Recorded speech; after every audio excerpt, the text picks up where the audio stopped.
brings you to Clean Power 2025, and how is this year different from other years? Yeah, I mean, this year again, we're proud to sponsor Clean Power. I think it's, one of the preeminent conferences bringing together our industry peers, our partners, but also policymakers.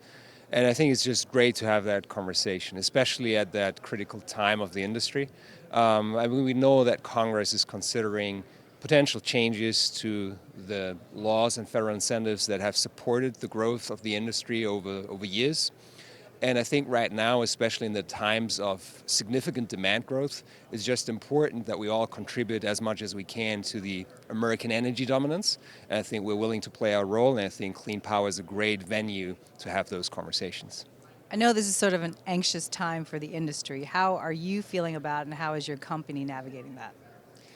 Yeah, I wouldn't say necessarily an anxious time. I think what I would rather say is we have that tremendous demand growth as the industry overall, right? Electricity demand is growing rapidly. It's fueled by reshoring of manufacturing, economic growth, electrification of industry. You got data centers, you got AI, and that all requires a lot of electricity ultimately to fuel all of that.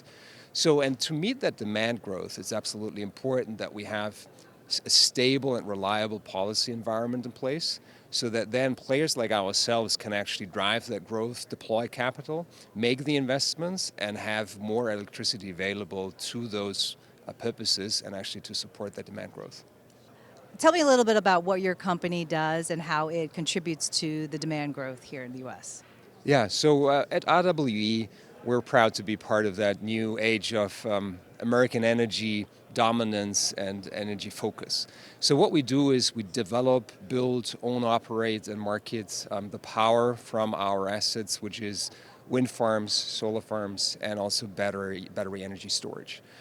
We have some 11 gigawatts under operation right now, and we're continuing that growth journey. So what we do is we deploy that capital, build those assets in communities, and that ultimately then creates, well, first of all, it supplies the electricity, it provides reliability services to the grid, but it also creates jobs in the communities. It creates tax revenue for those communities that ultimately allows building schools, supports first responders, etc., and it's a lot of investments in those rural communities. Now, as we navigate through this political time and some of the challenges, do you have any predictions? I know you don't have a crystal ball, or what would you like to see happen, or what you think will happen?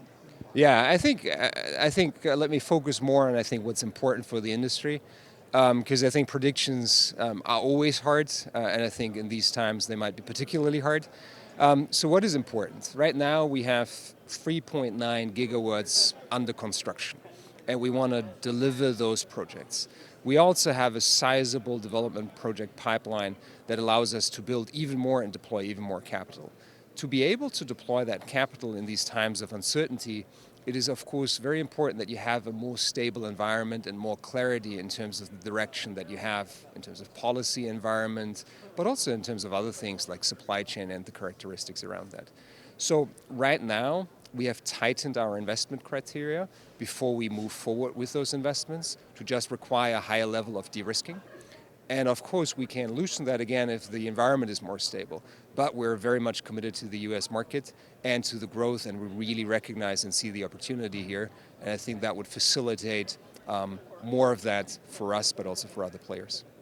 Now, this is the third day of Clean Power. Tell me something about the conference that impressed you, surprised you, that you like the best. I think it's always great. You meet a lot of colleagues, friends, and people that you work with, partners, and I think it's always a great venue to bring that together and have those conversations, right? I think it's good to see how we have jointly those conversations on how to best navigate the current times and how we can ultimately, as an industry, contribute to the American energy dominance. And I think that's important for all of us, and that's what I enjoy, those deep conversations on how we navigate that and move forward.